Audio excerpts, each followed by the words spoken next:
Aujourd'hui, au Monticule, on reçoit la liste va être longue. Le mandataire, le fondateur, un coach au sport-études des Canadiens de Québec, ancien joueur et entraîneur dans diverses équipes de baseball et tout récemment, co-animateur ou animateur avec le balado Le Coup de Canon et surtout recruteur dans les ligues majeures.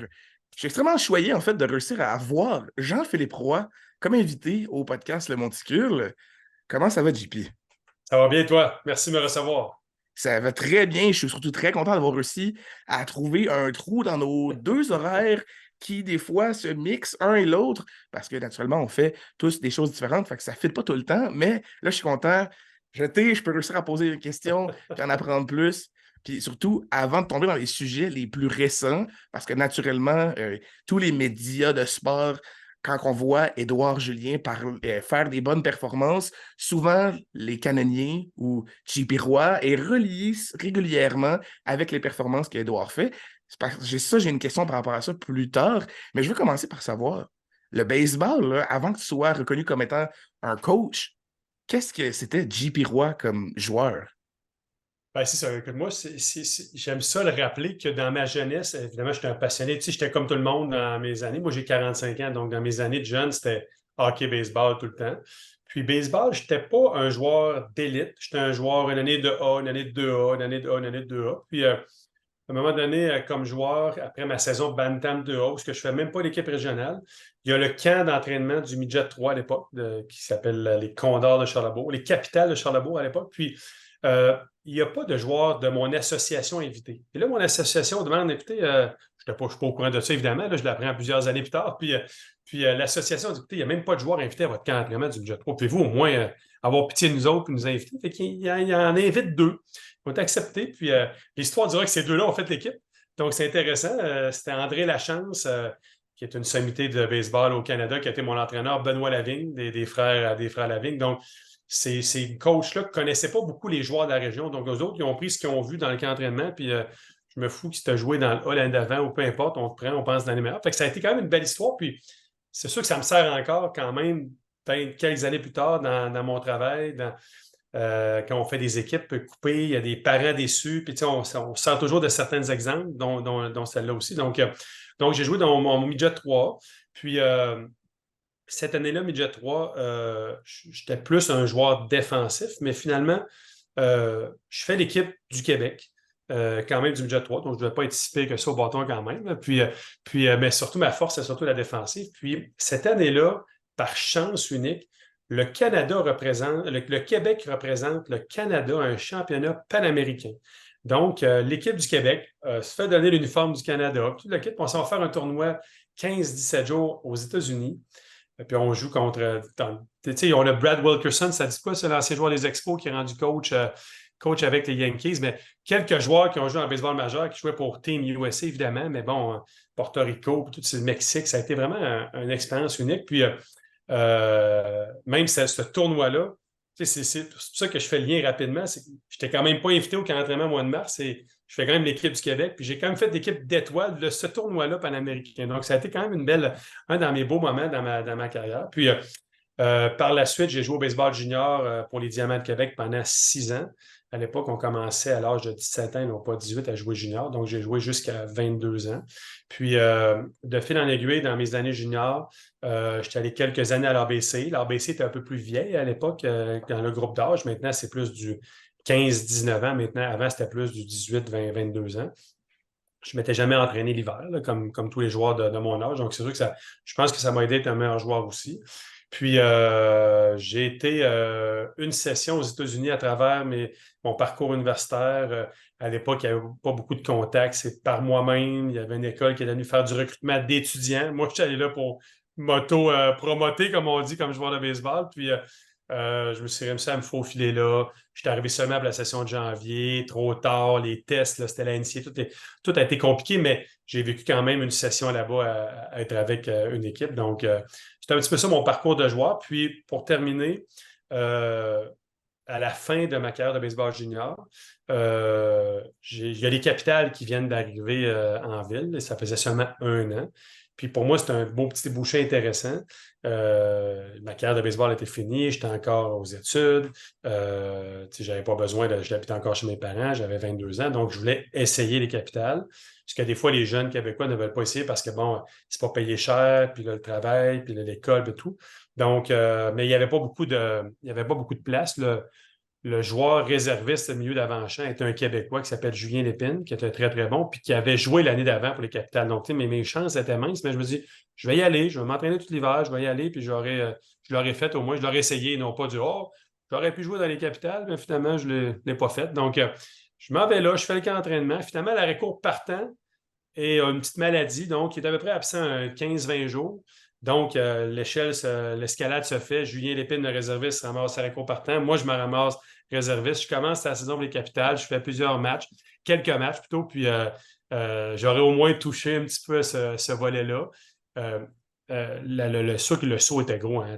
Présentement, les gars qui font le saut, les Québécois qui font le saut chez les Capitales ou les Aigles de Trois-Rivières, ont souvent un parcours de 3, 4, 5 ans de collège américain. Moi, je n'avais pas celle-là. Donc, bâton d'aluminium, des diamants, à jouer 40. Donc, le saut était haut, mais je l'aurais vécu quelques semaines, puis j'en suis bien fier. Puis, je vais te laisser reposer nos questions. Donc, je suis parti, moi, là, mais n'empêche que cet été-là, le lien avec ma carte de joueur et d'entraîneur s'est fait parce que quelques jours après que bon, la réco partant des capitales revient, donc tout le monde, donc c'est moi qui saute, puis c'est correct. Le Baseball Québec décide de vouloir partir un programme sport-études baseball à Québec et font une application. Puis donc, quelques jours. Souvent que j'avais été chez les capitales encore, peut-être à l'étranger, peut-être j'aurais même pas appliqué. Mon focus aurait été sur les capitales. Puis donc, j'applique pour ce poste-là. Puis j'ai obtenu le poste. Puis bon, on est là 23 ans plus tard. Ben justement, ce moment-là est quand même assez important si je peux retrouver le. Voilà. Tu disais que tu étais encore aux études à ce moment-là. Et dans un de tes premiers cours avec Gaston Marcotte, justement, avant qu'on débute, on en parlait, il vous a donné un projet pour le premier Ouais, cours à toi et ta classe ouais, de créer votre emploi de rêve. ouais. Peux-tu nous parler un peu de ton projet puis comment l'idée de ça est venue? Parce que, veux pas, ça s'est créé par après. C'est Ouais, devenu réalité. ouais. Effectivement, puis c'est ça, c'était Gaston Marcotte, c'est un vieux un vétéran, là, c'est un peu lui qui a été aidé à créer le PEPS, si je ne me trompe pas, à l'époque. Puis, premier cours, le cours, c'est un petit peu de créer un projet, de créer ton emploi de rêve, puis de faire rêver un petit peu. Puis effectivement, j'étais un petit peu au courant que ça existe des sports-études, celui de Justin à l'époque, qui est Montréal. C'est pas clair pour moi comment ça fonctionne, mais bon, puis je m'inspire un petit peu de ça, puis je dis, moi, mon projet de rêve, c'est de faire un sport-études baseball. Donc, c'est assez un petit peu capoté, mais finalement, ça aurait été ça. J'ai jamais retrouvé ce travail-là, d'ailleurs. Faudrait que je revoie, on en était où à l'époque, mais c'était assez intéressant. Puis, tu sais, puis ça, c'était au début. Puis, plus mon université avançait, plus que c'était un petit peu flou, les sports-études, parce que, tu sais, dans le fond, on n'avait pas la volonté de Baseball Québec à ce moment-là, 2, 3 ans avant. Donc, j'avais commencé à faire mes stages un peu partout dans les écoles primaires, secondaires. Puis, j'étais très impliqué dans mon ancienne école secondaire, le séminaire Saint-François. J'avais fait mes stages là. Je coachais au football là. Je coachais au basket là.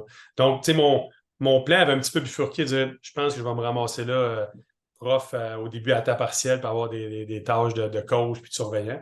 Mais finalement, à la dernière minute, pouf, est arrivé cette prof-là de Baseball Québec. Puis c'était vraiment plus mon sport que les autres sports. Puis ça fitait un peu avec mes études. Donc, je ne regrette pas toutes ces années plus tard. Et quand tu as appliqué pour cette offre-là, que Baseball Québec arrive avec ça, Ouais, puis tranquillement, pas vite, comme tu le disais tantôt, le seul sport-études était à Édouard Montpetit, ouais.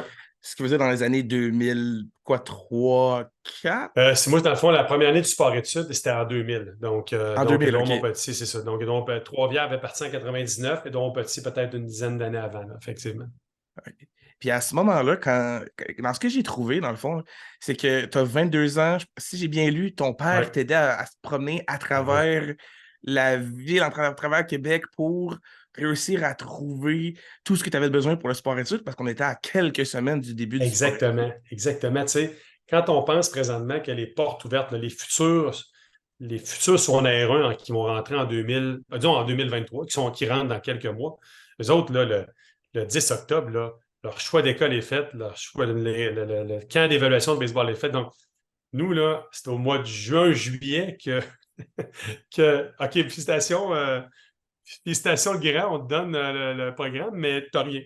T'as pas de budget, tu n'as pas de jeunes, tu n'as pas d'installation, on avait une entente verbale avec l'école Cardinal-Roy à ce moment-là. Fait que oui, j'étais jeune, comme tu dis, 22 ans, j'habitais chez mes parents. Donc, on est parti avec mon père, là, puis je m'étais acheté un téléphone à flip, là, ça ne rajeunit pas, mais téléphone à flip, mon père conduisait, puis là, on avait un téléphone, on arrêté là, puis là, on se promenait de terrain en terrain, bonjour. Mais tu sais, comme parent, on disait, hey, changer d'école au mois de juin, mais ça s'était quand même bien passé. Faut croire que tu sais, des fois, tu vois, c'était la naïveté qui y allait probablement, puis l'émotion, puis l'adrénaline. Puis la majorité des joueurs midget 3 de cet été-là avaient transféré à l'école. Et l'école avait été collaboratrice, vu qu'on partait de zéro, avait quand même, il y a quand même des critères académiques, mais était un petit peu moins sévère pour permettre un peu à la machine de partir. Donc, on avait quand même recruté là, une quinzaine de jeunes quand même qui ont rentré à l'école un mois et demi plus tard. Donc, avec une cage de frappeur, puis un gymnase, puis une cage de frappeur qu'il fallait démonter à chaque jour, puis monter, et tout ça. Fait que, mais ça a été très formateur. Fait que des fois, quand les jeunes se brûlent un peu le mollet sur le synthétique du Stade Canac, puis qu'ils chialent un petit peu, je leur répète certaines années dans le gymnase à une cage de frappeur. Et c'est justement, c'était la question qui me venait à savoir, c'était quoi la réalité au départ? Parce que là, tu me parles d'une cage de frappeur, tu sais, d'un gymnase. Quand même, en quelques mois, tu as réussi avec le groupe de gens qui t'ont donné un coup de main, de quand même récolter une cage de frappeur qui n'est pas évident à se Ouais. procurer, à réussir à installer, à avoir une place qui accepte d'installer des fils et des mousquetons pour réussir à tenir la cage. Parce que Steve, mon père, au Sport Études à Sherbrooke, c'est encore ça, une cage de Ouais. frappeur avec des mousquetons qu'on doit Ouais. retirer jusqu'aux fins Ouais. du gymnase pour être capable de permettre aux autres d'utiliser la section en tant que telle. Fait que qu'est-ce qui était la réalité des jeunes aussi? Puis surtout, combien de jeunes il y avait au début? Il y avait une quinzaine de jeunes qu'on a réussi, puis c'est ça, j'en reviens pas encore, en un mois et demi, de se faire convaincre par un jeune. Donc, une quinzaine de jeunes. Puis, la réalité, écoute, là, c'était les capitales nous avaient donné leurs balles les balles à la fin de la saison. On s'était fait donner des vieux pantalons gris pour que tout le monde avait ces pantalons-là. Après ça, la cage de frappeur avait été passée par le baseball mineur, le filet. Comme tu dis, ça prenait. On avait loué le Patro au Camado 2 à 3 fois par semaine. C'était un gymnase qui n'était pas trop utilisé. Il avait quand même accepté une gang de crinqués d'aller mettre ça en haut, mais contrairement, on ne peut pas la glisser. Il fallait l'enlever à chaque jour. Fait que ça, OK, c'était un la défi. décrocher La et. décrocher à chaque jour. Ah non, c'est ça. Puis l'autre entente qu'on a vue, c'était avec le PEPS. Euh, Très grande ouverture rapide, mais pas de locaux. Pas de locaux officiels. Donc, venez, on vous allez avoir accès à la salle de musculation, puis après ça, là, à chaque jour, vous allez voir qu'est-ce que vous avez comme local, comme locaux. Fait que là, on descendait, on allait voir si on avait des. Y a-t-il un endroit dans les courts de squash? Y a-t-il un gymnase de libre? Y a-t-il le coin de la piste d'athlétisme? Puis on a tellement dérangé du monde cette année-là, les 2 premières années, là, à l'entour de la piste d'athlétisme, puis de trouver un raccoin, puis là, une balle qui revole, puis là, une balle trouée, puis ah! Mais bon, je pense qu'on faut croire que le monde était collaborateur quand même, là, donc, mais tu sais, je pensais à Dominique Walsh, qui est un de nos entraîneurs encore à temps plein présentement, qui était un joueur à ce moment-là, la première année, puis que rapidement, il est venu entraîneur lors de ses premières années cégep. Puis, et lui, il dit toujours, moi, j'ai appris à coacher dans des courts de squash, puis des balles trouées, là, puis des manches à balai. Tu sais, on est loin de ça. On fait ça une pratique en 2023. C'est sûr que la police, la police du coaching rentre, je pense. Donc, mais c'était ça à l'époque. Puis les parents, probablement, ils partaient de rien. Donc, ils étaient quand même heureux. Puis, ils voyaient qu'on travaillait fort pour trouver une façon d'eux. Mais, puis, ils nous ont donné une chance, j'imagine, les premières années. Mais c'était quand même très rustique. Mais écoute, je pense que les joueurs se sont quand même améliorés. Puis on a créé quand même de quoi. Puis à chaque année, ça l'a bâti. Puis on est associé à une école à ce moment-là. Maintenant, c'est simple et plusieurs choses. Mais on y va y revenir, j'imagine. En effet. Et j'ai remarqué aussi dans ces dites recherches-là que l'évolution du sport-études en surface s'est faite relativement rapidement. Et j'ai été vraiment surpris quand j'ai lu ça parce que je ne m'attendais pas à ça. J'ai quand même été surpris. Vous êtes allé dans une usine, si je ne me trompe pas, ancienne usine de. J'ai lu bœuf ou bison. Est-ce que tu peux m'éclaircir là-dessus? Ouais, c'est ça. C'était quelque chose, puis comment encore une fois, comme depuis tantôt tu le mentionnes, tout le monde sont coopératifs, ils donnent un Ouais, coup de main. Puis ça a été un bon exemple, en fait, ouais, de les gens ont vraiment voulu donner parce qu'ils voyaient qu'il y avait un potentiel. assurément. Donc, on est quelques années au Patro Camado PEPS, donc sur un bloc de 5 jours, 2, 3 jours une place, 2, 3 jours l'autre. Puis là, on a un regroupement de sport. À l'époque, il n'y a pas encore de centre intérieur à Québec, là. Tu sais, les fameux stades de soccer intérieur, il n'y en a pas. Donc, tu as un regroupement de tir à l'arc. Il y a nous autres. Il y a Michel Laplante a parti l'Académie des capitales avec les jeunes. Puis il y a une ligue de soccer d'adultes. Eux autres, ils cherchent des endroits, il n'y a pas d'espace. Puis à Expo Cité, où est-ce que l'organisme qui gère le Colisée, puis maintenant le Centre Vidéotron, il y a 2 pavillons, des bovins, qui servent uniquement 3 semaines dans l'année. C'est pour l'art d'Expo Québec. Il y a plein d'expositions là, des manèges, puis des toutous, des affaires comme ça. Mais ces 2 pavillons-là servent à l'exposition d'animaux, les vaches, les bœufs. Ah, OK. Donc, on est là. Donc, ça ne fait pas très sportif, là, mais honnêtement, fait que finalement, Expo Cité embarque dans l'affaire. Eux autres, ils voient une opportunité pour un petit peu de rénovation, puis un petit peu d'isolant. C'était très, encore une fois, c'était très rustique, mais je disais, ben oui, nous autres, on va faire de l'argent avec ça. Puis il y avait une bâtisse jumelle juste à côté. Fait qu'après une année ou deux, oh, bon, on rénove la deuxième pour 100 000 puis on vous la loue. Donc, pendant une dizaine d'années, on était là. Puis honnêtement, pendant ces années-là, c'était le plus beau centre de baseball au Québec intérieur. C'était pas beau. Il n'y avait pas d'auteur tant que ça. L'éclairage était moyen. Mais bon, en même temps, c'était vieux. Fait que les balles pouvaient voler un peu à gauche et à droite. C'était moins pire. Les murs étant en briques. Donc, puis là, on avait acheté le vieux synthétique des expos à ce moment-là. Donc, le jour, on était là. Le soir, il y avait des ligues de soccer, du tir à l'arc. La fin de semaine, même chose. Puis il y avait des écoles de baseball où on avait parti. Donc, là, puis à chaque année, on augmentait un petit peu. On achetait une cage de plus. Puis le deuxième pavillon. Puis à un moment donné, Expo Cité s'est construit des bureaux pour leurs employés. Mais ils l'ont fait annexer ces pavillons-là. Donc, on pouvait rentrer, on avait des bureaux, des vestiaires. Il y avait une petite salle multifonctionnelle que, durant l'année scolaire, on la passait pour faire notre salle de musculation. Donc, honnêtement, on était quand même bien installés. Puis bon, après ça, il y aura le dôme, mais le dôme est arrivé parce que un de ces 2 pavillons-là, à 10 jours de la rentrée scolaire, en 2016, on se fait dire, oubliez ça, c'était vieux, là, mais oubliez ça, nos tests de qualité d'air n'ont pas passé. Le 1, on le ferme, puis le 2, si dans un an, on le ferme. Fait que là, trouvez-vous d'autres choses. Oh boy, t'imagines, tu as 150, 200 élèves, tu fais quoi avec ça? Tu perds, tu perds 50% de ton centre d'entraînement. Donc, je voyais avec la bonne nouvelle et la moins bonne. La bonne nouvelle, c'est qu'on était avec Michel depuis une année ou deux de travailler avec la ville pour un projet synthétique. Je sais qu'on va en parler en temps et lieu plus tard, mais puis là, ça est tellement venu donner la grosse puissance sur ce projet-là parce que là, on venait de mettre un dôme par-dessus. Donc, tout le monde dit que c'est ça, vous êtes fous, vous autres, là. Puis le maire à la bombe, vous pris, Michel, t'as-tu pris une coupe de bière de trop, ton projet, mais en même temps, on venait s'assurer que ce projet synthétique-là soit utilisé pour 12 mois par année, non pas juste 3, 4 mois.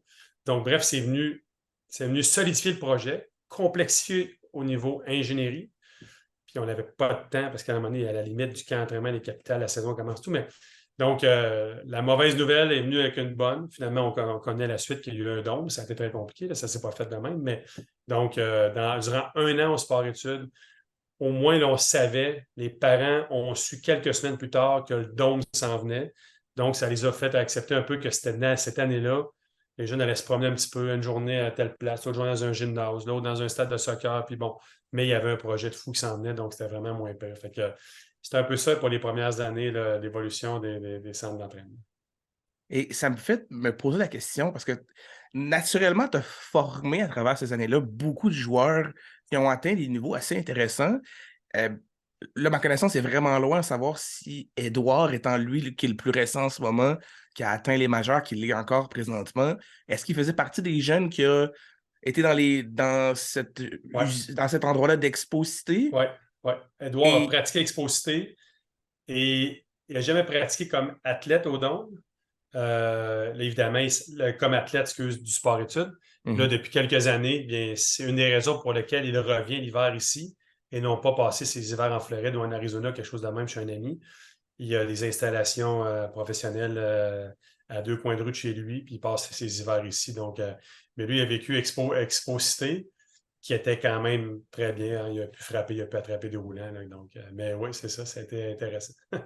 Mais le questionnement, en fait, qui venait un peu avec Oui. ça, c'est euh, quel était le pourcentage dans ces années-là de joueurs qui soit atteignaient un objectif de dire on va jouer Midget 3, Junior Elite, ou on se rendait, ouais, en fait, aux États-Unis, dans des collèges américains. C'était quoi un peu, ça ressemblait à quoi un peu le C'était quand même, c'est taux? sûr que les premières années, moins, mais rapidement, nos premiers joueurs, là, ils ont eu des bons qui ont fait des équipes du Québec, des équipes du Canada, collège américain. C'est sûr qu'il y a un meilleur pourcentage maintenant. Présentement, c'est peut-être une quinzaine d'anciens qui sont dans les collèges américains. Mais excusez, ça a un effet. Mais C'est bien correct. il y en a un petit peu moins, mais d'après moi, le pourcentage, il se ressemble beaucoup quand même, je pense. À travers les années, là, c'est sûr que Québec est une bonne région. Fait que, tu sais, on fait toujours attention, on est fiers de ce qu'on fait, mais en même temps, on est une bonne région aussi. Fait que, tu sais, il faut faire attention à bien balancer là, toutes choses. Mais à travers les années, là, on a 23 ans. On espère qu'aujourd'hui ou demain, il va y en avoir d'autres qui se fassent repêcher, mais c'est arrivé 12 fois. 12 fois qu'un joueur a été repêché. C'est quand même une année sur deux. Fait que, tu sais, quand tu dis ça, c'est quand même motivant pour les jeunes. Bon, là, de se faire repêcher et de signer sur une autre affaire, de jouer longtemps. Tu sais, bon, là, évidemment, présentement, il y en a trois qui jouent professionnels. Là, on a Nicolas Deschamps, Jean-Christophe Masson pour les Blue Jays, puis notre ami Edouard qui frappe tout ce qui arrive dans sa zone ces temps-ci avec les Twins. Donc, mais ça sert, tu sais, évidemment, quand on recrute un parent, un jeune de sixième année ou cinquième année, c'est sûr que le petit jeune, il y a toujours, comme toi et moi, on rêve tous de jouer dans les Yankees, les Blue Jays, tout ça. Ça, c'est correct que le jeune rêve, puis c'est ça, faut toujours que ça reste. Puis dans mes entrevues, comme si tu veux qu'on parle plus tard, là, j'ai tellement dit, ça fait rêver les jeunes. C'est un Édouard Julien, un Jean-Christophe Masson, ou peu importe qui, ça fait rêver les jeunes. Tant que les gars, les filles, se restent focus sur l'école. Un va pas sans l'autre, je veux dire, puis un va avec. Tu peux rêver pour aller faire du carrière de baseball professionnel au collège américain ou peu importe, puis être discipliné à l'école puis dans la vie. Donc, ça va ensemble. Fait que c'est la beauté des sports études. Et justement, avec le sport-études, est-ce que tu peux me parler un peu à quoi ressemble l'arrivée d'un sixième année qui souhaite se diriger au sport-études? Parce que Ouais, dernièrement, à travers ta page Facebook, j'ai vu qu'il y a une journée des premières ouais, années, sixième année au Stade Canac. ouais. Honnêtement, très bon choix parce que Mhm. ça fait rêver le jeune qui arrive, qui rentre au Stade Canac, qui parle avec les coachs, qui voit qu'il va s'entraîner sur ce terrain-là. Puis je trouve que c'était tellement une belle image à voir de Ouais. les voir rentrer. Je me suis dit, Colin, c'est bien une belle idée de leur faire vivre ça. C'est quoi les tests, peut-être, les choses que soit que le jeune de sixième année, vous lui faites, lui ou elle faites faire pour voir c'est quoi ses aptitudes, puis Ouais. c'est quoi on recherche chez un jeune qui veut rentrer au sport-études des canonniers? Qu'est-ce qu'on regarde chez le jeune pour qu'il soit un fit intéressant pour réussir à bien grandir dans le programme des canonniers? Très bonne question. Je reviendrai sur notre journée d'accueil tantôt qui était intéressante au Stade Canac, mais bon, fait que de fil en aiguille, on est rendu avec 5 écoles. On a même un programme collégial aussi, donc tout près de 300 étudiants. Là. Donc, on est loin du 15. On est loin du 15. Puis là, pour l'instant, on a atteint un peu notre maximum. Là. Il faut toujours faire attention. Oui, la qualité de joueur, la qualité du ratio entraîneur-joueur, l'espace qu'on a. Il y a un après-midi que le dôme, c'est grand. Puis je me rappelle ton père qui est rentré, puis on lui disait, ouais, on aimerait ça en avoir un deuxième. Puis, avec toi, mon tabarouette, t'en vas pas devant. Nous autres, on fait nos exercices de voltigeur dans un gymnase d'école primaire. Donc, mais on veut quand même faire attention. Il y a des journées qu'on prend beaucoup d'espace, il y a des journées qu'on en prend moins, mais bon, on est bien correct, on ne se plaindra pas. Mais, donc, il y a 5 écoles dans la région de Québec qui offrent le programme sport-études baseball. Puis ils sont tous associés, sont tous excusez, associés au canonnier. Tout le monde va s'entraîner au Stade Canac. Ça peut arriver une journée qui s'entraîne à baseball 360, frapper dans les cages, un gymnase, vous restez à l'école, mais disons que 90% de leur entraînement se passe toujours à la même place au Stade Canac. On regroupe tout le monde. Il y en a que c'est le matin, il y en a que c'est l'après-midi, il y en a que c'est le midi, selon l'école, selon le groupe d'âge. Donc, Cardinal-Leroy, l'école Pointe-Lévis sur la Rive-Sud, le séminaire Saint-François, l'école Seigneurie à Beauport, puis l'Académie Saint-Louis. Donc, tout le monde est dans la même structure. Donc, oui, ça, c'est une année, ça, c'est un moment qu'on tente de faire qui est plate quand même, là, comme papa, que tu ne veux pas refuser des enfants. Évidemment, tout le monde va dire ça. Là, je ne suis pas le seul qui dit ça, mais il y a à peu près 90-100 jeunes qui se présentent pour à peu près un 40-45 places pour les 6e années. La phrase qu'on dit dans nos premières rencontres de parents, c'est ça prend un calibre 2A. Est-ce qu'il faut que tu aies joué 2A? Non, ça prend un calibre 2A. Fait que, l'objectif du ministère de l'Éducation et des sports-études, c'est sûr qu'ils doivent avoir une belle discipline, d'avoir des bonnes notes, là, mais au niveau baseball, au niveau sport, c'est sûr que c'est pour un petit peu l'élite, mais on a déjà eu des succès incroyables de gars qui ont joué dans le A toute sa vie, dans le B, puis qui finit par jouer 2A plus tard. On a cette année un petit gars qui n'a jamais joué dans le 2A de sa vie, qui joue Bantam 3. C'est quand même n'importe quoi. Donc, bref, ce qu'on dit, c'est montre-nous un talent, montre-nous quelque chose. As-tu un méchant bras? As-tu de la puissance? T'es-tu vrite? T'es-tu bon en défensif? Montre-nous quelque chose. Nous, quand on les voit, les jeunes, on ne sait pas dans quel calibre ils jouent. Mais comme je vous dis, fait que, ça peut être un gars qui a été retranché du 2A qui joue dans le A, qui se présente au camp, et il est meilleur qu'un gars de 2A. Donc, ça peut arriver des fois qu'on coupe des 2A, puis qu'on prenne des A. Les B, c'est plutôt rare, surtout là, depuis quelques années, où là, il y a un contingentement, puis le baseball est de plus en plus populaire. Donc, oui, il faut que le jeune, c'est 50-50. Il faut que le jeune passe ses tests académiques à l'école, puis il faut qu'il passe ses tests baseball. Fait que s'il refusait à l'école, et nous, c'est le meilleur joueur, ben, ça ne marche pas, ou vice-versa. Donc, ça marche ensemble. Puis là, après ça, il y a toute une logistique du nombre de places de l'école, l'AM, PM, tout ça. Ça, on gère ça à l'interne. Puis par la suite, il y a effectivement, donc à peu près quelque part, là, mi-octobre, début de novembre, le jeune, c'est déjà, c'est beau. Je t'ai accepté à l'école, je t'ai accepté au baseball, je sais que je m'en vais au secondaire l'an prochain, puis bingo. Et là, c'est là qu'on revoit tous nos jeunes acceptés. La fameuse journée, c'est vraiment une de mes plus belles journées de l'année. C'est surtout la journée, la 1, il y a 3 choses. C'est la journée de nos finissants. Donc, on remet un petit souvenir à nos finissants sur le terrain du Stade Canac, chez nous, dans nos installations. Puis, en même temps, parallèlement à ça, nos 6e années sont là aussi et ils reçoivent la casquette officielle du sport-études des mains d'un secondaire 5. Fait que, il y a un beau petit geste cute là, de passation de pouvoir un petit peu, puis d'un jour, ça sera moi qui fera ça avec les gens. Donc, il y a un petit quelque chose cute là qui vient chercher l'émotion de tout le monde, nous, les parents, les joueurs. Puis par la suite, c'est un match midget 3. Nous, on a 2 équipes midget 3 dans la région, les 1 et les 2. Ils s'affrontent dans un match pointé, là, un match qui veut dire de quoi pour le classement. Donc, ça vient compléter une journée. C'est une belle journée de baseball. Les jeunes, les vieux, puis nos équipes d'élite. Donc, c'est un petit peu ça le processus. Et qu'est-ce qui attend un jeune de secondaire 1, 2, 3, puis après ça 4 et 5? Parce qu'il y a le palier 3 qui Ouais. est souvent Bam-Tam 3 Mhm. dans ces eaux-là. 1, 2, on se dirige souvent Pee-Wee, Ouais. Moustique, je me suis dit quand même bien. Puis par Ouais. après, 4, 5, c'est Bam-Tam et Midget, là, dépendamment du niveau du joueur. Qu'est-ce que ces paliers-là s'attendent à chaque année? Parce que pour donner un exemple, à Sherbrooke, je sais que le 1-2, souvent, vont faire des tournois, exemple, à Québec, Ouais. à Trois-Rivières. Ouais. Comment ça, secondaire 3, 4, 5, souvent, là, on parle plus souvent de la Floride, puis des Ouais. gros voyages aux États-Unis, dépendamment de chaque programme et de leurs possibilités. À Québec, ça ressemble à quoi pour les niveaux d'âge? Ça ressemble beaucoup à ça. Donc, nous autres, chaque groupe d'âge a un petit bonbon, un événement. Son R1, c'est le tournoi qu'on fait à Québec, évidemment, depuis qu'on a le Stade Canac, là, qu'on voulait que. C'est un regroupement, ça aussi, c'est une belle fin de semaine. On divise le gros terrain en 3 petits terrains. On donne des bâtons de bois, parce que les terrains sont quand même assez petits, donc bâtons de bois, un petit peu moins de puissance. Un petit peu de circuit, mais pas trop. Fait que là, il y avait 20 l'an passé, il y avait 28 équipes sport-études qui se présentent là. Puis ça fait un beau festival. C'est sûr que tout le monde est compétitif, mais on n'en vire pas fou avec la victoire de fête. Donc, ça, c'est une belle fin de semaine. Nos secondaires 2, eux autres, font un tournoi à New York, à l'Action de grâce. Ils font un tournoi à New York. On n'était pas allé depuis quelques années à cause de la pandémie. On est retourné l'an passé. Ça a été super.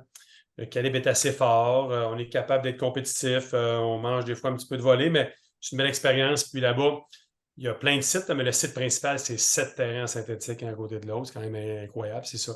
Évidemment, on est encore impressionné, une petite affaire moins parce qu'on joue sur le synthétique à tous les jours, mais dans le temps, évidemment, ça rajoutait à la patente. Puis 3, 4, 5, c'est nos camps de Floride, que ça aussi, on a revécu cette année. Ça a fait du bien, ça a changé tellement le moral des jeunes, la chimie entre les jeunes qui se connaissent moins, les coachs, le développement des joueurs. On ne les a pas dans les matchs à nous autres. Donc, d'avoir les jeunes 10 jours de temps à nous, voir l'évolution de jour en jour. Donc, c'est un peu le portrait type. Puis, en termes d'équipe, bien évidemment, c'est sûr que l'objectif final de Baseball Québec restera toujours les professionnels, les équipes du Canada, les équipes du Québec, les équipes du Québec, entre parenthèses, de l'ABC. Donc, depuis quelques années, on fait une voie là, rapide qui est Bantam 3, Pee-Wee 2A, Bantam 3, ABC. Puis après ça, il y a le Pee-Wee 2A, Bantam 2A, Midget 3. Puis après ça, tu peux te bifurquer. Tu n'as jamais fait tu fais une Jet 3, tu es bon, tu t'en vas à l'ABC ou vice-versa. Donc, c'est un peu le portrait. Est-ce que tout le monde joue dans le 2A dans le programme? La réponse est non. C'est peut-être un 75-80% de jeunes qui jouent. Puis les jeunes ils vivent la belle vie en ayant la moitié de l'école la moitié de la journée à l'école, l'autre moitié en sport, s'amuser, on touche à tout. Oui, il y a du baseball, évidemment, mais on a une salle de musculation qu'on a créée avec les années dans le stade. Et on va faire d'autres sports. On va faire plein d'agilité, de la course, de l'athlétisme. Donc, on tente de toucher un petit peu de tout, pas juste le baseball pour ne pas tanner les jeunes. Et justement, dans le voyage en Floride, là, Oui, moi, j'ai juste une curiosité parce qu'il y a beaucoup de gens qui n'ont pas la chance de soit avoir été dans un sport-études ou avoir quelqu'un d'un membre de famille qui dit je veux faire vivre ça à un passionné de baseball. Moi, ça a été le cas quand mon père est allé en Floride dans les premières années. Je n'étais pas en sport-études, mais il m'a amené comme réserviste pour me faire vivre l'expérience parce que lui oui, l'avait vécu, mon frère l'avait oui. vécu. Qu'est-ce qu'on peut expliquer à quelqu'un qui soit rêverait un jour d'être en sport-études et de vivre l'expérience, ou quelqu'un qui nécessairement ne pourra pas faire un sport-études, mais pourra au moins comprendre qu'est-ce que c'est ce voyage-là. Puis là, surtout que dans ton cas avec le sport-études, vous êtes quand même plus que juste une vingtaine de joueurs. Ça ressemble à quoi une semaine en Floride pour le groupe Les Canadiens de Québec? Je pense que tu as deux clubs en plus, c'est 2 semaines, vu Écoute, qu'on est il y a eu séparés. 5 autobus qui sont partis en Floride. On est obligé de diviser les camps parce qu'à un moment donné, on manque de ressources. On ne va pas toujours. Donc, les secondaires 3 sont partis au début. Les secondaires 4 se sont croisés sur l'autoroute. Ils ont tout de suite, les 3, quand ils sont partis, les 4 arrivaient. Donc, ça a été collé. Puis, parallèlement à ça, notre groupe de secondaire 5 cégep, qui était 80 joueurs, sont allés à un autre endroit. Il y avait une gang à Cocoa Beach, une gang à Saint Petersburg, près de Tampa Bay. Donc, pendant quasiment 3 semaines, il y avait du monde en Floride. Honnêtement, c'est une semaine de rêve, c'est un 10 jours de rêve. Ça touche tellement de choses. Il y a la portion de baseball qui est incroyable, comme je disais tantôt. On a la chance d'avoir une vraie progression de baseball, technique, surtout stratégique. Euh, comment agir sur un terrain après une mauvaise apparition au bâton, comment le système de relais. Donc, vraiment du gros coaching. Puis, après ça, tu as l'expérience de vie qui est incroyable. Tu pars en autobus, tu t'arrêtes pas pendant 30 heures. T'es 4 dans la chambre. C'est la première fois que tu dors peut-être avec quelqu'un dans ta chambre, un petit lit double, là, puis là, les gars se croient, ils se touchent les jambes, puis ils n'aiment pas bien ça, puis apprendre à se ranger. Puis oh, il y a un horaire, là, je déjeune à telle heure, puis telle couleur de T-shirt, puis tel match, puis donc il y en a une couple qui l'oublient, puis sont perdus, puis là, ils ne l'oublieront plus jamais de leur vie. Euh, la gestion de crème solaire, il y en a toujours un ou deux qui ne se fait pas de crème solaire journée 1, il est rouge, puis il manque 2 matchs parce qu'il y a un coup de soleil. Puis la gestion de l'hydratation, puis bien manger. Puis, il y a tout ça. Puis, comme je dis, c'est une belle vivre en groupe, puis la fatigue, puis tout ça. C'est vraiment. Mais si je me fie aux commentaires que les jeunes, puis les parents, puis là, les parents viennent là. Puis là, eux autres, les parents, c'est leurs petites vacances. Parce que l'été, quand tu joues au baseball, tu as moins de vacances. Un peu, c'est leurs petites vacances. Puis là, il y en a qui s'organisent, qui se louent des chambres. Mais là, c'est une façon pour nous aussi de voir les parents qu'on ne voit pas durant l'année au sport-études. On ne les voit jamais ou presque. Donc, il y a vraiment un beau. J'allais dire vibe, c'est un anglicisme. Il y a vraiment un beau vibe alentour de tout ça. Puis ça vient embellir une année type de sport-études. Puis bon, on joue des matchs des fois contre d'autres sport-études, des équipes de la place à Floride, des fois des équipes ontariennes. Souvent, puis c'est du gros baseball. Tu sais, c'est du gros baseball parce que c'est beaucoup de temps dans une journée. C'est un peu de vivre un peu l'expérience. C'est quoi une journée type de pro, là? Donc, le gars, la fille va faire son 2 heures de pratique le matin, 2, 3 heures, la pause de dîner, le petit sandwich, comme JC Masson avec les Blue Jays, son petit sandwich le midi après, un match l'après-midi, souvent ou en soirée, revient chez vous. Donc, la première nuit, les petits gars sont excités au couvre-feu. Souvent, la nuit 2 puis 3, là, les gars, on rentre, puis tout le monde dort, les gars sont brûlés, puis c'est des grosses journées pour nous autres aussi, les entraîneurs, puis mais c'est très, très formateur. Ben, en effet, là, pour l'avoir vécu, moi, il y a maintenant Ouais, quelques années, là, c'est quelque chose à vivre, surtout pour, c'est comme tu disais tantôt, juste la gestion de ton sommeil, la gestion de ouais, te ranger parce que tu vis en communauté avec ouais, 3 autres personnes pendant ouais. une semaine. Puis juste le fait aussi de voir du baseball parce que je ne sais pas si c'est le cas dans la semaine en sport-études avec les Canadiens, mais avec le triolet, il y a tout le temps une journée où on va voir du baseball en live, puis souvent on est dans le spring training à ce moment-là, donc Ouais, on va voir, je sais que cette année, si ma mémoire est bonne, ils sont allés voir une game des Nationals contre les ouais, Mets. ouais. Ouais, C'est ça, c'est juste un ça, classique, ça, ouais. Ouais, ça c'est un classique d'aller le ouais, voir parce que c'est pas tout le monde qui va avoir la chance de soit avoir ouais. été voir une game des majeurs ou juste de voir du baseball professionnel Mm, en Floride. Ça, c'est ouais. une autre partie de vie Complètement. qui est Puis pas il y a une pareille. proximité, hein? Tu sais, Mhm. les stades en Floride, c'est comme, là, j'avais comparé avec le stade Canac, mais tous les stades un peu de proximité où est-ce que tu as un 4-5 000 personnes, les joueurs vedettes sont là. Souvent, les joueurs vedettes jouent 4-5 manches, c'est les recrues qui embarquent. Donc, non, non, c'est clair. Puis, tu essaies toujours d'aller voir un Québécois qui joue professionnel. Des fois, ça ne donne pas toujours. Nous autres, cette année, évidemment, le plan, c'était d'aller voir ceux qui étaient d'aller voir Edouard ou JC. JC n'avait pas commencé ses matchs à ce moment-là et Nicolas, mais Edouard a quitté pour la classique mondiale avant que nous on arrive. Donc, pas de bon timing, mais je pense que je pense qu'on va avoir la chance de se reprendre avec lui. Devrait pas avoir de problème, là. Ça, je suis assez confiant là, en voyant là, toute l'évolution qu'il fait dans les dernières semaines. Puis, chose que beaucoup de gens, ça, tu vas pouvoir nous éclairer aussi là-dessus parce que c'est pas tout le monde qui sait ça. Parce que souvent, j'entends des gens qui disent suivre le baseball puis ils se posent la question ah, pourquoi tel Québécois est retourné dans les mineurs? Pourquoi tel. Mm. C'est pas tout le monde qui connaît la situation que. C'est Je compliqué. pense que le joueur que Edouard remplace régulièrement, c'est Polenko. Polenko.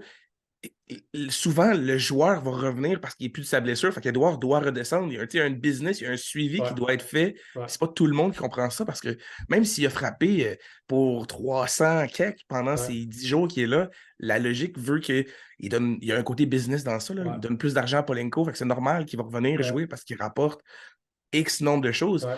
Mais à chaque fois qu'il y va, il performe puis il fait tourner des têtes, un peu comme qu'il le fait en ce moment où je pense que tout le monde va se souvenir d'Edouard Julien s'il a retourné pour revenir C'est plus sûr. tard. Là. C'est sûr Même qu'il. présentement, là, tu sais, là, c'est son troisième séjour. Il a fait vraiment 2 séjours de 10 jours. Où est-ce qu'il a bien fait, mais qui, bon, qui est redescendu, puis on est comme surpris. Là, présentement, ça fait quasiment un mois qu'il est là. Puis à l'heure actuelle, c'est le meilleur frappeur de l'équipe. C'est le meilleur OPS, là, qui est la grosse statistique avancée importante. C'est le meilleur de l'équipe, mais ça pourrait arriver que Polenko revienne après le congé des étoiles, que ce soit Edouard qui saute. Donc, parce que, bon, Edouard, c'est un des rares que tu peux retourner 3 sans le perdre gratuitement, contrairement à d'autres. Euh, tu ne peux pas envoyer lui des mineurs. Correa, lui, un contrat blindé aussi. Polenko gagne 15 millions, ça fait 10 ans qu'il est là. Donc, c'est très, très compliqué, mais bon, assurément, le premier, il prouve aux Twins, il prouve à tout le monde entier qu'on se doutait un peu, mais que là, il est de calibre.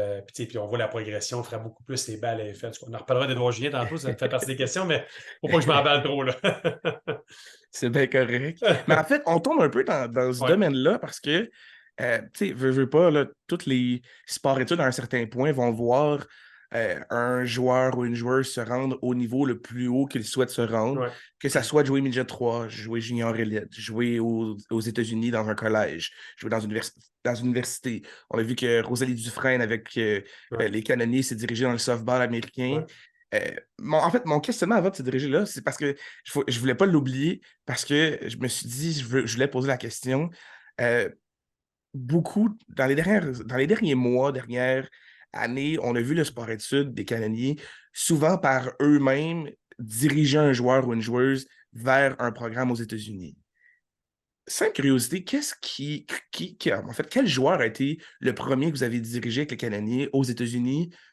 Et est-ce que c'est simplement juste parce que le joueur a démontré de l'intérêt puis c'est pas rendu à l'ABC? Je pense que c'est le questionnement parce que beaucoup de gens pourraient penser que le, la ligne directrice serait Midget 3, Junior Elite, Ouais, ABC et ouais, on monte vers le haut. Qu'est-ce ouais. qui fait que le sport études à Québec ont réussi et ont décidé de diriger tel joueur vers les États-Unis pour X raisons? Ben, c'est un travail d'équipe, ça, hein. Puis des fois, l'ABC est dans le portrait aussi. Nos joueurs en général vont jouer l'été pour l'ABC, puis l'hiver vont revenir à Québec. Euh, donc, c'est un travail d'équipe. Des fois, ça peut être l'entraîneur de l'ABC qui a fait des premiers pas. Des fois, ça peut être nous autres qui a fait des premiers pas. Les contacts établis avec les années. Le premier, je pense, c'est François-Alexandre Beaulieu. Lui qui transportait la cage à frappeur au Rocamadour à bout de bras chaque jour. Lui avait fait l'équipe du Canada junior à ce moment-là. Puis, donc, lui s'était fait envoyer à un endroit à Albanie par l'entraîneur de l'équipe du Canada. Un peu comme Greg Hamilton avait aidé Édouard Julien à aller à Auburn. Donc, c'est sûr que ça, c'est une belle porte d'entrée. Un des bons contacts qu'on a encore à ce jour qui nous aide des fois chez lui ou ailleurs, c'est un dénommé Louis Melendez de Monroe College en l'État de New York. Louis, c'est un ancien joueur des Capitals. Puis, évidemment, il a développé c'est un receveur réserviste sympathique qui avait aimé Québec, qui avait respecté notre culture, notre baseball. Puis, on a établi des contacts. Puis, pendant 10-12 ans, il y a eu des joueurs là. Puis, des fois, c'est les capitales sont importants dans cette histoire-là parce qu'il y a toujours un ancien joueur via Patrick Salabrini qui sait qui coach là ou un ami de l'autre. Donc, c'est un peu ce réseau-là. Est-ce qu'on aimerait qu'ils soient encore plus larges? La réponse est oui. Il y a eu les sites Internet aussi. Il y a beaucoup de sites Internet de placement de joueurs qui aident des fois. Là, les meilleurs, c'est facile à les déplacer. C'est une couche un petit peu en bas, les joueurs. Le joueur moyen, assez bon quand même, là, mais pas le lanceur dans ce 90. Là. Donc, il y a des sites web qui aident à placer. Ça peut être un entraîneur. Donc, on réussit par la bande à placer la majorité des jeunes qui souhaitent aller là. Des fois, le jeune, son rêve bifurque avec les années, mais donc c'est ça. Fait que ça arrive que c'est par nous autres mêmes. Rosalie, c'est une petite fille qui a décidé de changer du baseball au softball. Elle a joué au baseball toute sa jeunesse jusqu'à l'équipe du Québec senior.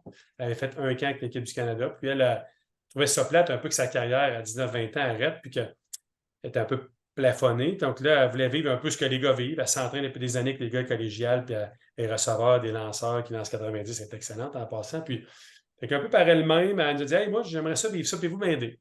En tout cas, fait que là, un de nos entraîneurs fait un peu de softball, donc il est capable de l'aider. Il faut pas un peu. Un de nos entraîneurs, il est joueur sur l'équipe nationale. Fait que c'est pas un peu. Un peu. Donc, il l'a aidé. Ouais, c'est de l'aider. Puis on a une idée, un demi Brad Pelletier, que j'ai déjà joué contre lui.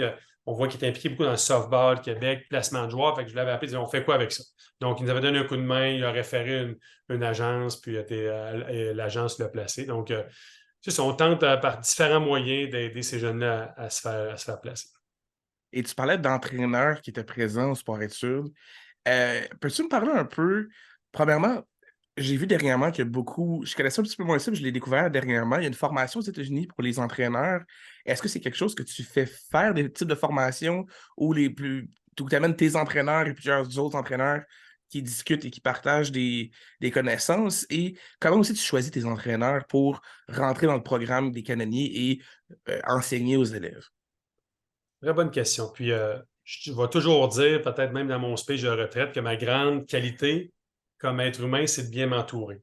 Puis de ne pas avoir peur de m'entourer de gens compétents, plus compétents dans différents départements, peu importe. Depuis journée 1, je pense. Donc, on a beaucoup.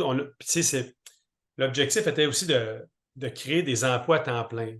Comme tu sais, puis vous savez, dans le sport, pas des jobs payés si cher que ça. Donc, on crée des jobs à l'année. Le gars coach midget 3 l'été, coach sport-études l'hiver, donne un peu de cours à l'académie. Donc, créer des emplois. On a travaillé avec Michel Laplante sur les capitales. Des fois, il y en a qui étaient coach au capital, coach l'hiver avec nous autres. Donc, on a toujours trouvé une façon d'englober ça. Mais c'est sûr que depuis quelques années, où ce que notre structure est. C'est sûr que le Dôme nous a aidés parce que là, on était capable d'augmenter notre clientèle. D'augmenter notre clientèle égale budget. Ça prend des entraîneurs, mais on a un petit peu plus de budget. Donc, trouver une façon de créer des emplois. Donc, tantôt, je parlais de Dominique Wash. J'ai Dominique Wash, Dave Dufour, deux coachs, dans les meilleurs coachs au Québec. Eux autres, ils ont fait son R4, son R5 les premières années au sport-études. Dès leur cégep, il y avait 100 eux autres, puis ils voulaient donner un coup de main. Donc, quand on commençait à être plus que 15, on était à 22, 23, ils ont commencé à temps partiel à travers leur cours. Puis là, on commençait à les coacher par rapport à tout ça. Puis là, ils ont été impliqués de fil en aiguille. Puis, donc, eux autres sont là depuis le début. Parallèlement à ça, ils ont fait des études dans le domaine qui est souvent le bac en intervention sportive. C'est vraiment le bac en coaching qui est très populaire. Donc, on a Christian Chénard aussi, qui est entraîneur depuis tout près d'une vingtaine d'années, qui a une expertise de lanceur, mais qui coach Midget 3, l'équipe D1 depuis plusieurs années. Il a été un ancien joueur professionnel aussi. Donc, puis là, présentement, on a des jeunes aussi, là, Jonathan Landry, Raphaël Prémont qui sont rentrés, puis il y en a d'autres. Guillaume Leduc, Oswald Pellet, puis on en a beaucoup dans notre structure. La majorité de ceux-là ont une expertise soit dans leur domaine à l'école, ou soit ils ont un doctorat honorifice en baseball qu'on appelle, là, l'expérience là-dedans. Je pense à Oswald Pellet qui est impliqué avec nous autres, avec les receveurs, le groupe collégial. Il a un très bon parcours de joueur. Il a un bon parcours d'entraîneur. Il a été 3 ans avec les Blue Jays, il a appris par la bande aussi, c'est lui qui entraîne Édouard Julien. Donc, bref, sa formation, elle continue. Fait que pour répondre à ta question, un peu de formation continue, oui, on va aux États-Unis une année sur deux. Là, évidemment, il y a eu la pause avec la pandémie. Là. On va aux États-Unis une année sur deux. Puis là, on écoute les coachs de collège américain, professionnels. Puis là, on revient avec ça. On se challenge. Ce que j'aime de notre groupe, c'est qu'on est 10, 12, 15 personnes assez compétentes. Puis on est capable de. Tu sais, quand tu as un petit groupe d'entraîneurs, c'est plus difficile de se challenger un peu puis de voir ce que l'autre fait, puis c'est bon, puis ouais, je vais le copier. Puis, donc, ça, je pense qu'on est capable de s'auto-challenger à l'interne, mais ça ne veut pas dire qu'on reste très ouvert. Encore une fois, les capitales présents, que ce soit Patrick Scalabrini, que tu as déjà reçu à ton podcast, ou les adjoints, puis il y a beaucoup de communication dans ce groupe-là. Puis Québec, on travaille fort, puis Michel Laplante est important là-dedans, mais Québec travaille fort pour être tous ensemble, pour avoir une synergie. Je parlais de baseball 360, baseball 360, ils font leurs petites affaires, mais mon tente qu'on travaille ensemble, on va là des fois sport-études, des fois on achète dans linge là, donc les capitales, le sport-études, les académies, Baseball Québec, Région Québec. Donc, récemment, Baseball Québec, Région Québec a créé un nouveau poste de CTR, coordonnateur technique régional. Puis on a mergé, je n'ai pas le bon terme, en tout cas, on a mergé. On s'est assemblés. Assembler deux tâches en une pour faire une job à temps plein. Donc, 50 de sa job, c'est Baseball Québec, puis 50 de sa job, c'est de coach au sport-études puis au Bantam 3. Donc tu sais, c'est quelque chose. Si on était en chicane puis on fait chacun nos affaires de notre bord, ben là, on se ramasse que ça ne marche pas. Donc, ça aussi, je pense que c'est une de nos forces dans la région de bien travailler. Donc, c'est un petit peu ça pour répondre à la question. Oui, des formations continues. On encourage ça aussi, des petits stages. Mais de base, en général, les gars à temps plein ont des bonnes formations. Puis, nos jeunes, on aura toujours des jeunes entraîneurs comme toi, tu as fait pendant pour dépanner quelques après-midi avec ton père, quoi que ce soit. Mm-hmm. C'est souvent des anciens. On aime ça, des anciens qui veulent se diriger là-dedans, qui ont eu la piqûre en observant. Il y avait un modèle comme entraîneur, un de la gang des 15, puis hey, moi, je veux être un Guillaume Lodic, moi, je veux être un Dave Dufault. Puis, donc, ils étudient là-dedans. Donc, à temps partiel, ils viennent donner un coup de main, mais ils connaissent un peu nos valeurs, notre façon de fonctionner, les termes.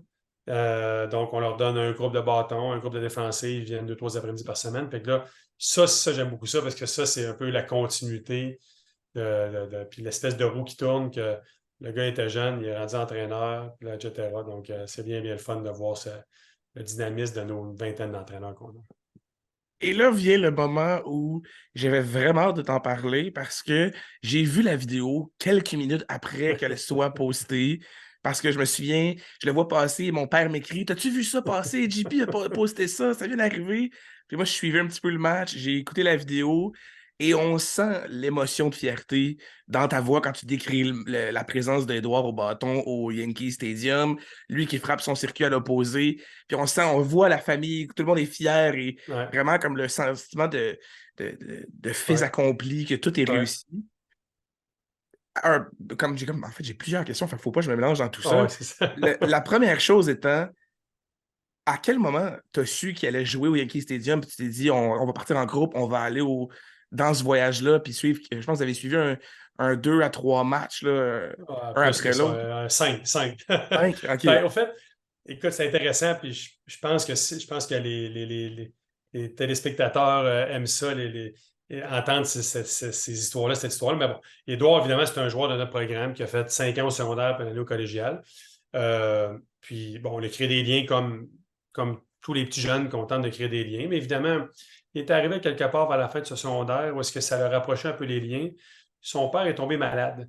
Puis pendant, en tout cas, 130, mais tu sais, pendant 2 semaines, là, c'était critique. Là. Puis Edouard allait à l'école, mais après ça, il ne voulait pas avoir d'autres personnes, il ne voulait pas jaser, il ne voulait pas discuter. Puis j'avais pris un peu en charge Edouard pendant son année-là. Cette année-là, il était avec les Ailes du Québec. J'avais pendant 2-3 semaines, je m'en allais dans un terrain un peu en cachette, puis j'entraînais Edouard pour, au moins, c'était ça, changer les idées, puis garder le volume un petit peu, tout ça, pendant que sa mère s'occupait de tout ce qui restait, tout ce qu'il y avait à faire à l'hôpital et tout. Puis, donc, c'est sûr qu'elle a créé un lien assez fort avec Edouard à ce moment-là.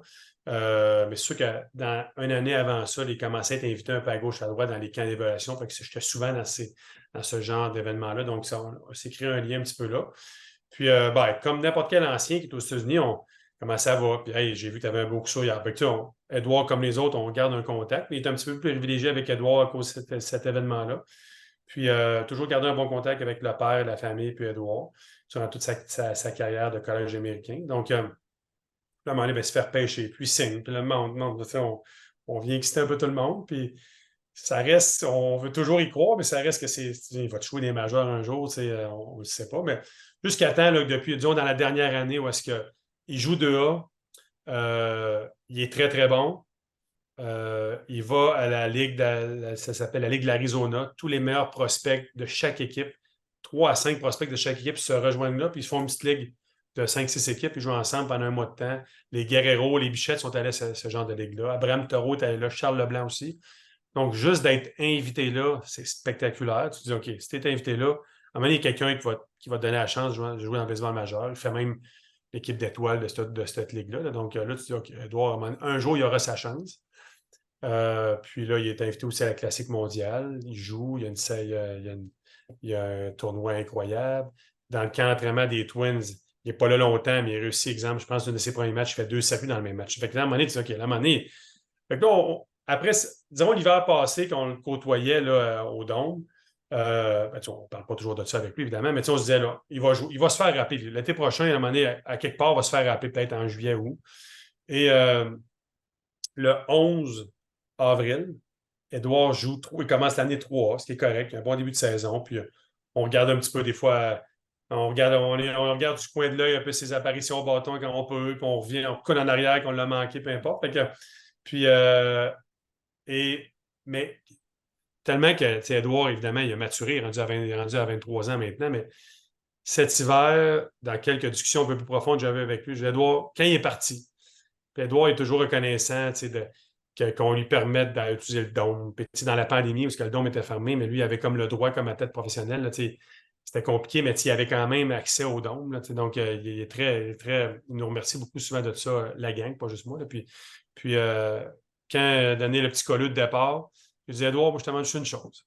Quand tu vas te faire rappeler cet été, là, je veux le savoir. Je te laisse t'appeler tes parents, puis 2 autres personnes, si tu veux, mais je veux savoir assez rapidement. Il me semble que j'aimerais savoir avoir cette information. Donc, le 11 avril, Edouard, il joue un match 2A, 3A. Puis, il a une apparition. Lors de sa deuxième apparition au bâton, le coach le sait qu'il se fait rappeler, mais il attend un peu le moment pour lui dire. Edouard frappe un double, il revient au marbre, puis là, les gars sur le banc sont tous énervés. Je pense que le coach l'a dit aux joueurs, blablabla, puis là, il demande de donner de l'info à ses coéquipiers sur le lanceur, sa balle bouge dessus, etc. Puis là, Edouard, ben, là, il ne savait pas trop quoi répondre. Finalement, en tout cas, ils ont fait une niaiserie avec ça, mais pour que là, le coach ait crié, tu t'en vas dans le baseball majeur, puis là, tout le monde sur le banc capote. Mais puis là, il reçoit un appel. Je reviens à ta réponse. Là, longue réponse, parce que c'est quand même intéressant. Aucun problème. C'est encore intéressant pour moi de le raconter. Oui. Puis son père qui regarde le match à Internet, Edouard G, il vient de rentrer au marbre il y a à peu près une minute. Qu'est-ce que c'est ça? Ça va-tu? Ça va-tu?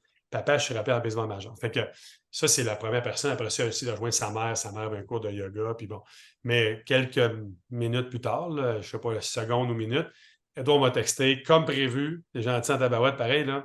Puis, tu sais, on parlera des entrevues médias, là, tu en parlais tantôt que j'ai faites à pocheter, tu sais.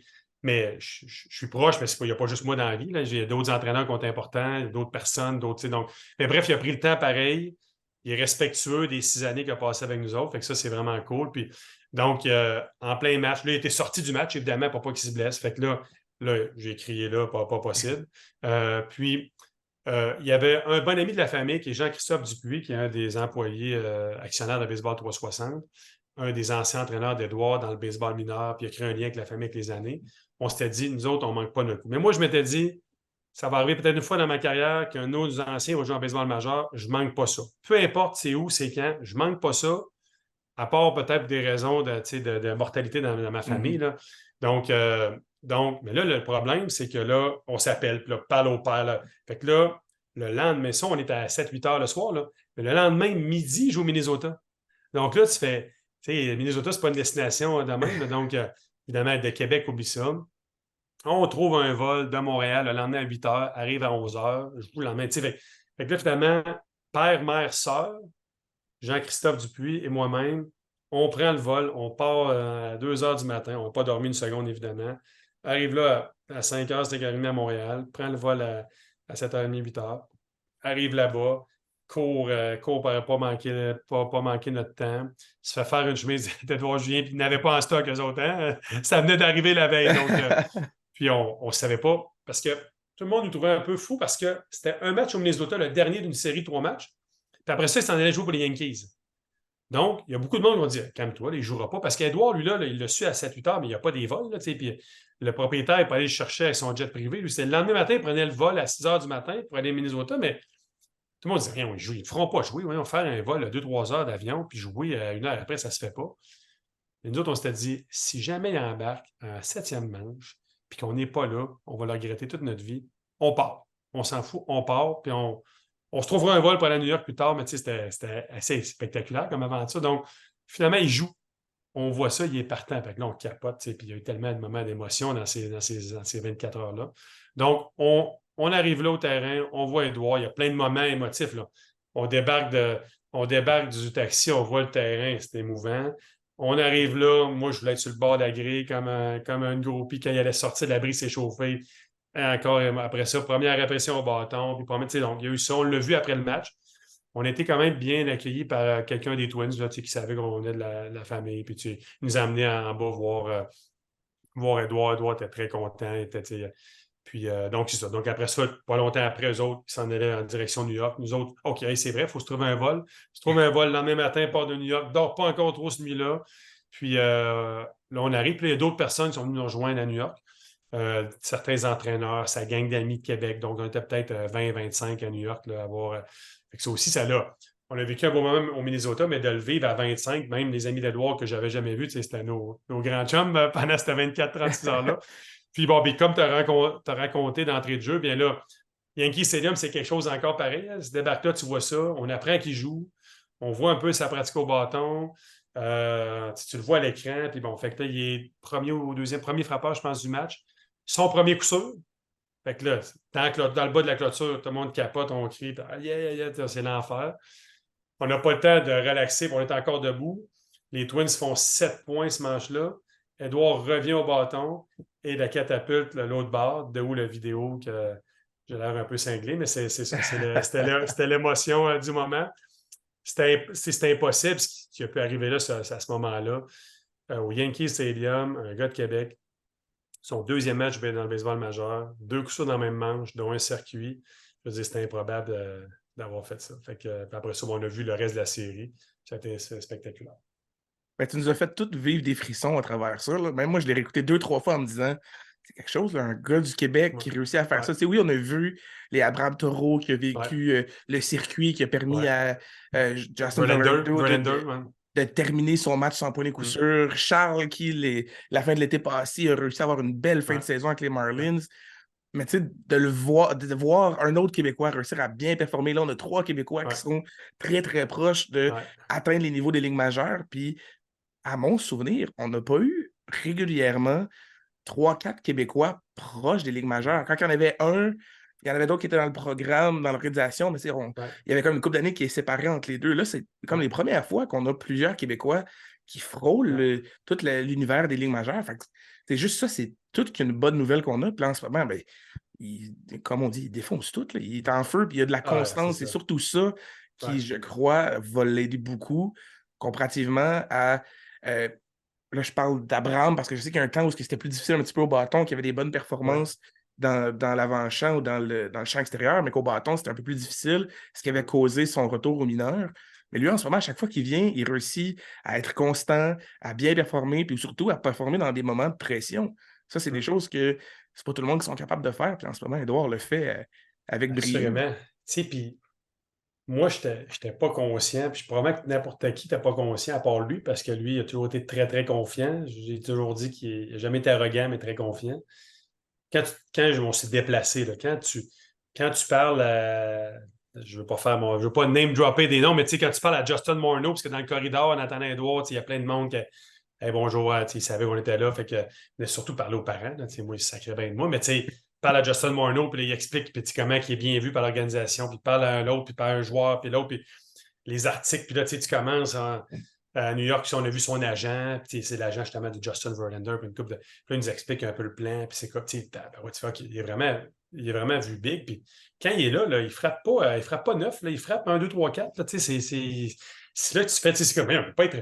Tu sais, sa deuxième présence, son deuxième rappel, on est, il ne peut pas être descendu. Il frappe 2 dans l'alignement. Mais bon, c'est deux. Faut pas mélanger les affaires. Mais Mhm. non, tu sais, puis tu as parlé là de tous les moments opportuns. Il en a fait à Toronto. Il en a fait contre les Blue Jays au Minnesota. L'autre jour, frappeur suppléant, il a sac de l'autre bord. Puis après le Yankee Stadium, il se dirigeait au Fenway Park. C'est quand même pas gênant. Pareil que tes 2 premières séries officielles, c'est Yankees et Red Sox. C'est quand même Puis quelque chose. Hein. nous, on est redescendu ça. J'ai été un peu aussi craqué, mais on l'était. Hein, c'est ça qui arrive. Euh, En même temps, ça va me permettre de démontrer qu'Edouard, dans tout ça, il a une belle tête, ses épaules, il a une belle maturité.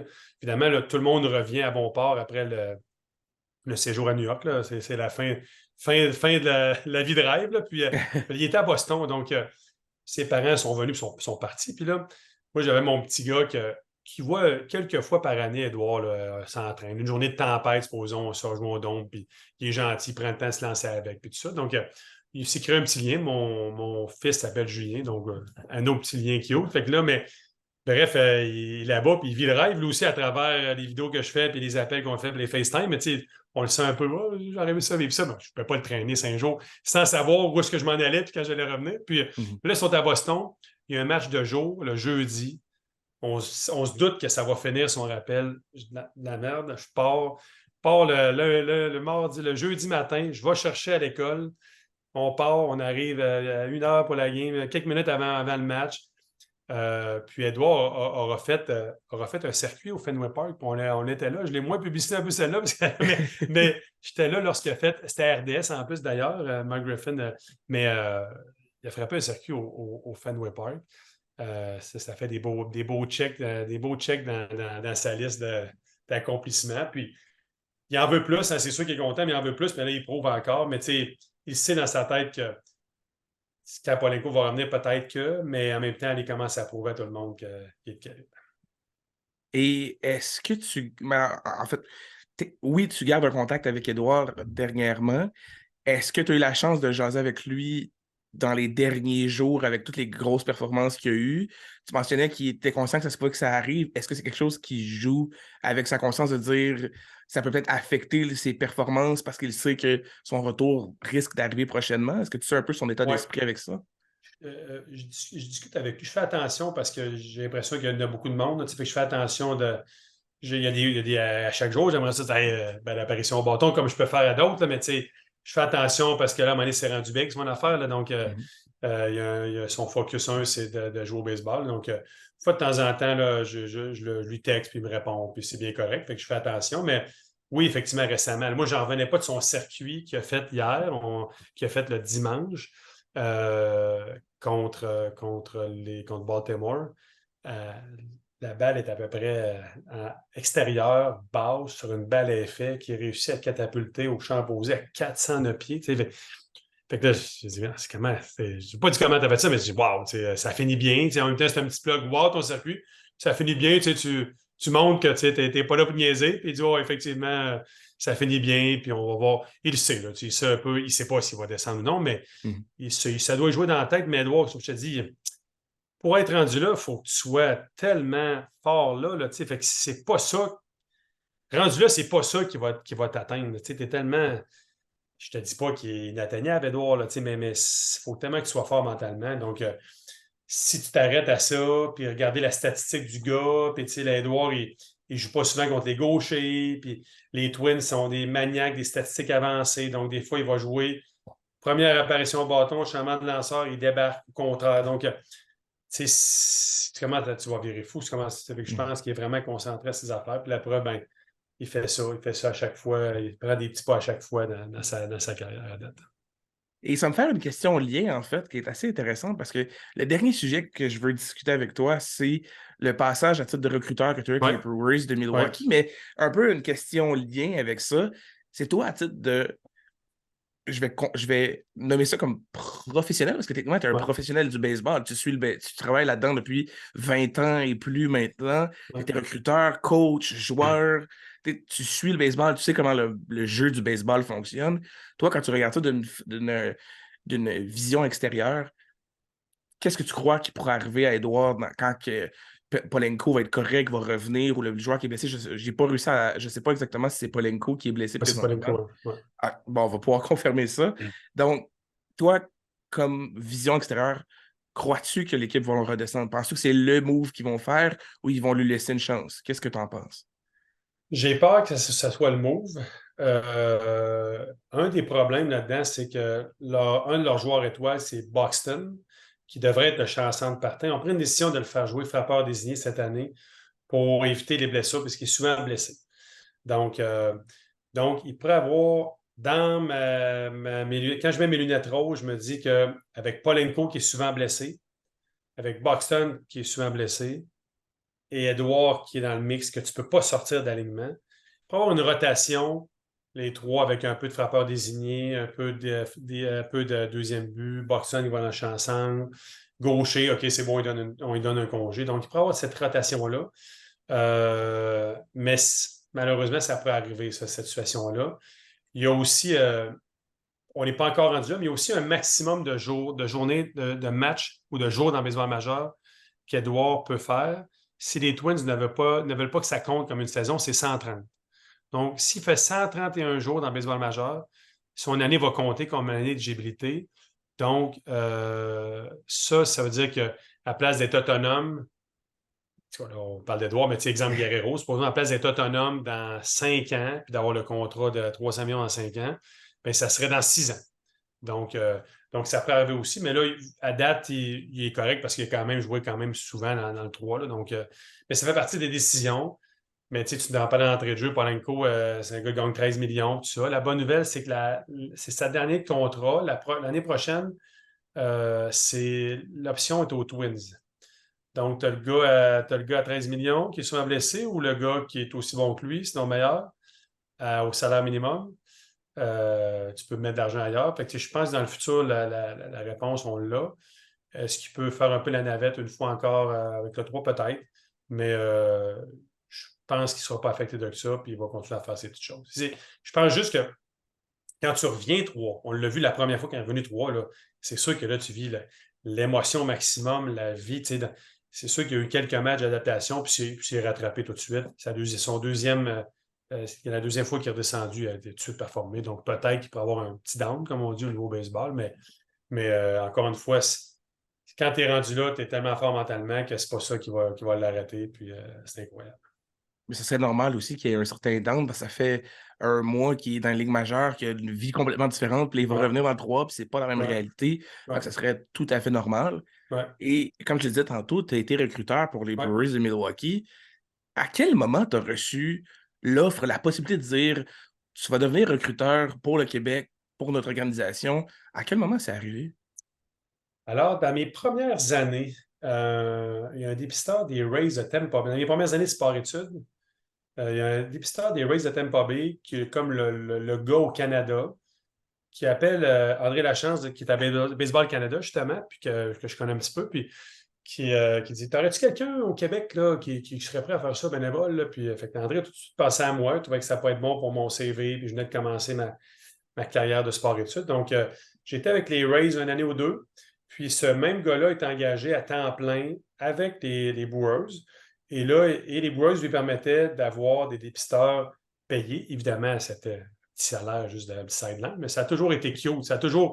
J'ai toujours été au plus bas rôle qu'un dépisteur ne peut pas avoir pour une équipe, mais je trouvais ça le fun. Ça m'a donné quelques expériences. J'étais allé une fois ou deux au camp d'entraînement, là, parce qu'on avait repêché un joueur à l'époque, Alexandre Perriard. Il m'avait envoyé avec lui, parce qu'il avait peur qu'il ne parle pas anglais, mais il était meilleur que moi en anglais quasiment. Mais je l'avais accompagné pendant 2 semaines au camp d'entraînement des Brewers. Ça m'avait permis un peu de connaître la patente. Puis à ce moment-là, dans ma vie, j'en voulais pas plus de dépisteurs parce que on pense à Alex Agostino, qui est un dépisteur très important pour les Phillies de Philadelphie. Il n'a fait des heures de tour. Puis, je n'étais pas encore là. Peut-être que dans 5 ans, mais là, maintenant, les ordinateurs sont, puis tous les Rapsodos de ce monde, des affaires comme ça, il remplace quasiment les dépisteurs. Fait que j'aurais plus de chance, d'après moi, mais je n'étais pas prêt à en faire plus. Si on m'avait déjà offert, tu veux-tu en faire plus? Tu veux-tu avoir le couvrir le territoire des maritimes, du nord-est des États-Unis? Mais j'avais des jeunes enfants, je coachais, c'était pas ça qui m'intéressait de passer à une game de baseball tout seul dans les estrades. Mais ça a été très intéressant. Puis, pourquoi que les Brewers étaient impliqués au Canada beaucoup? Leur DG et leur assistant DG étaient canadiens. Gordash, qui est je ne sais pas ce que c'est un gros bonhomme qui avait les cheveux rasés, qui a été président des Blue Jays pendant plusieurs années. Puis, donc, il encourageait beaucoup les Canadiens. Puis pendant une dizaine d'années, les Blue Jays et les Brewers étaient les deux équipes qui repêchaient plus de Canadiens. Et nous autres, à ce moment-là, le dépisteur qui m'avait engagé a été mis dehors, je ne sais pas pourquoi. Puis ils ont engagé Jay Lapp, qui était encore dépisteur maintenant avec les Blue Jays. Puis Jay a été responsable du Canada. Puis il y avait deux, trois gars sous son aile là, avec lui, dont moi du Québec. Puis on a repêché beaucoup de Québécois, mais de Canadiens, mais de Québécois aussi. Fait que c'était intéressant. Donc Charles Leblanc. Charles Leblanc à son R5. Charles Leblanc a été repêché plus tard par les Rangers du Texas à sa sortie de l'Université de Pittsburgh. Mais Charles Leblanc a été repêché en son R5.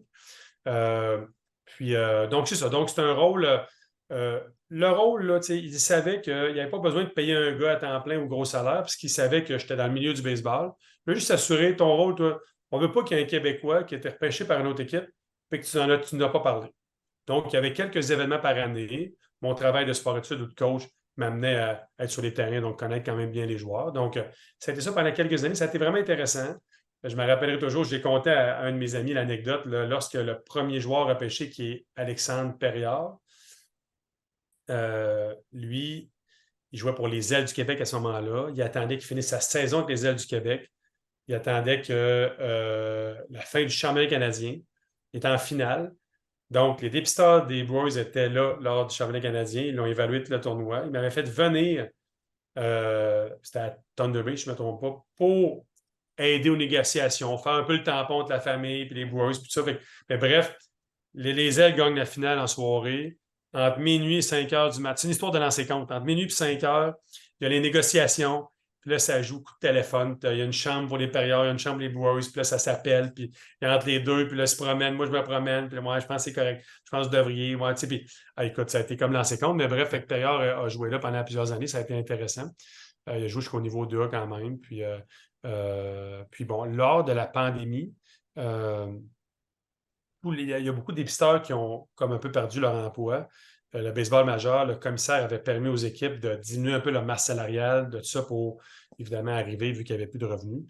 Puis c'est des petits comme moi, en fond, qui ont sauté. Puis c'est correct, il n'y a pas de stress avec ça. C'était pas mon gang-main principal, c'était vraiment un mini sideline, mais c'était juste intéressant. Fait que le côté intéressant, glamour, c'est sûr que c'est plate que je ne l'aie plus, mais je l'aurais fait pendant plusieurs années, puis on ne pourra pas me l'enlever. Non, mais puis c'est une expérience aussi d'avoir vécu ça, puis d'avoir touché à ça, puis Ouais, ça permet à ton bagage ouais, d'entraîneur de pouvoir le transférer à tes jeunes que tu as au sport-études et de leur dire, ouais, moi j'ai vécu ça, j'ai vu ça, je peux vous apprendre ça. Tu sais, mon bagage, je suis pas quelqu'un qui arrive du fin fond d'un rang et ouais, qui a pas d'expérience. Il y a une ouais, crédibilité qui s'est créée avec ça.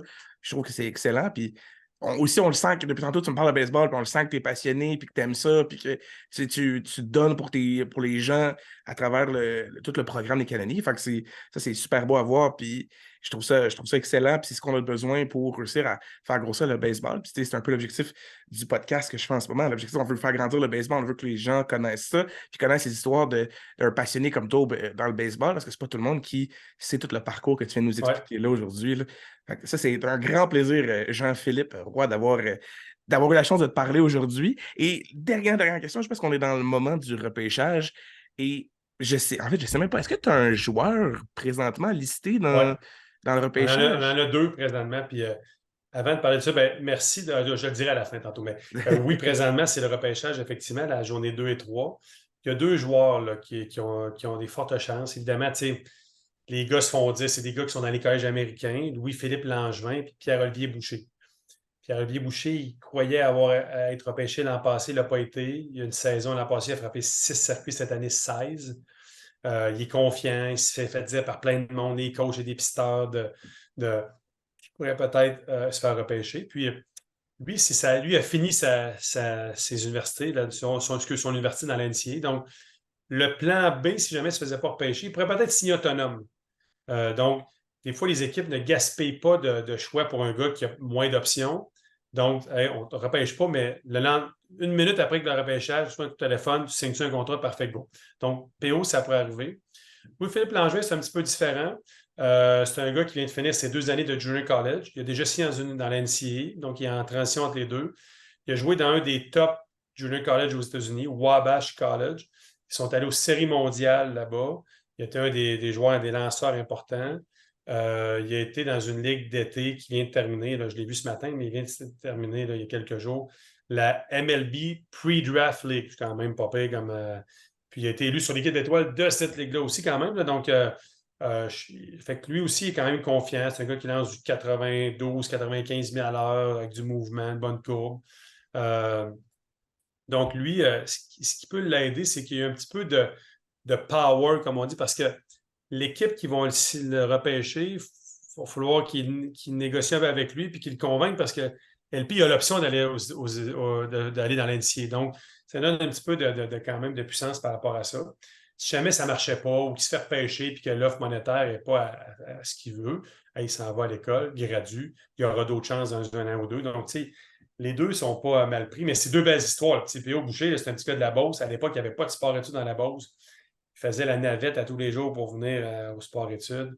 Après ça, quand il était tanné de faire la navette, il s'est pris un appartement à son R4. Tu sais, c'est pas évident. Donc, c'est des belles histoires. LP aussi, c'est un travaillant. Donc, il y a toujours des belles histoires derrière ça. Puis il y en a d'autres aussi de la province. Là, donc, on leur souhaite bonne chance. Puis, encore une fois, je l'ai dit en début, mais tu sais, Edouard, ça fait rêver, c'est sûr, mais peut-être des fois, ça peut être vu comme bon, c'est trop loin pour moi pour rêver, mais peut-être que le petit gars qui a 2 ans, il joue à MJ 3 ans, qui se fait repêcher, là, c'est peut-être moi le prochain, donc ça aussi, ça peut faire rêver. Fait que ça en prend une coupe par année au Québec pour faire rêver. Puis tu parlais tantôt, chacun se prend un petit peu de fierté. Il faut faire attention pour ne pas trop s'en prendre. Là. La ligne est mince, puis la situation d'Edouard n'a pas été évidente là, pour moi dans cette situation-là, mais tout le monde a un petit peu de fierté. Hey, yes, mon gars a fait l'ABC, mon gars a fait ci. Ben, c'est correct. On a besoin un petit peu de ça aussi pour mousser nos programmes sport-études. Puis, en tout cas, c'était un peu l'histoire, mais merci de m'avoir reçu parce que c'est la promotion des sports-études aussi que tu fais par la bande.